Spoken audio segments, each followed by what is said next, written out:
म तपाईँको password guess गर्न सक्छु। I can guess your password.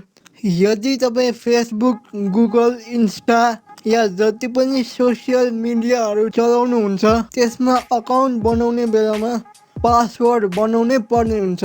I'm sure धेरैले आफ्नो पासवर्ड कि त आफ्नो नाम या फोन नम्बर या नामको अगाडि पछाडि फोन नम्बर लेखेको होला।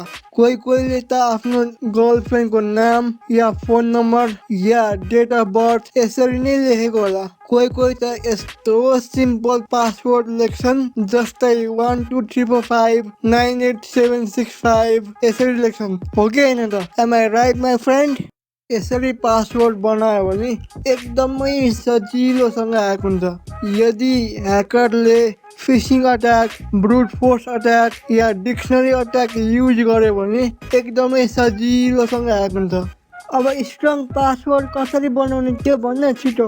अब स्ट्रङ पासवर्ड बनाउनको लागि नम्बर 1 तपाईँको पासवर्ड कम्तीमा 12 क्यारेक्टर हुनुपर्छ।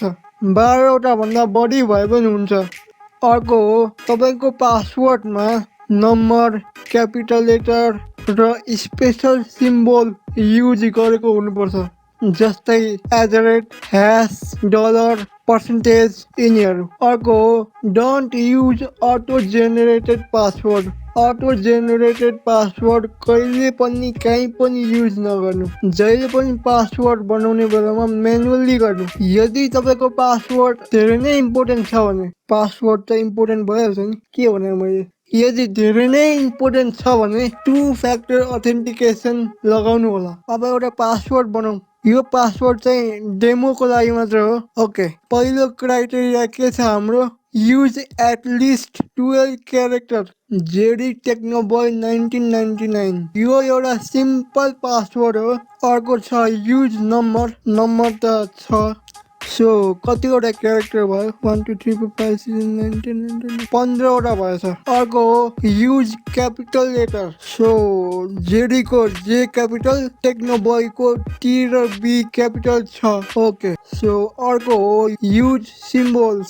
अब यहाँ तपाईँको जेडी त भइहाल्यो, टी क्यापिटल, सी को ठाउँमा लेस देन साइन अनि ओ को ठाउँमा 0 अनि 1999 त भइहाल्यो। सो यो हो the final strong password, JD Technoboy 1999। यहाँ तपाईँले आफ्नो हिसाबमा मोडिफाई पनि गर्न सक्नुहुन्छ। सो यो 1999 लाई तपाईँले जहाँ राख्नुहुन्छ, अगाडि पछाडि बिचमा राख्नुहुन्छ। सो यसरी तपाईँले सजिलोसँग एउटा स्ट्रङ पासवर्ड बनाउन सक्नुहुन्छ जो ह्याकरलाई ह्याक गर्न धेरै गाह्रो होस्। सो भिडियो मन पर्यो भने लाइक गर्नु, सेयर गर्नु, कमेन्ट गर्नु एन्ड च्यानलमा नयाँ आउनुभएको छ भने सब्सक्राइब गर्नु एन्ड त्यो नोटिफिकेसन बेललाई पनि दबाइदिनु होला। म अर्को भिडियोमा फेरि पनि भेट्नेछौँ। This was mister JD signing of.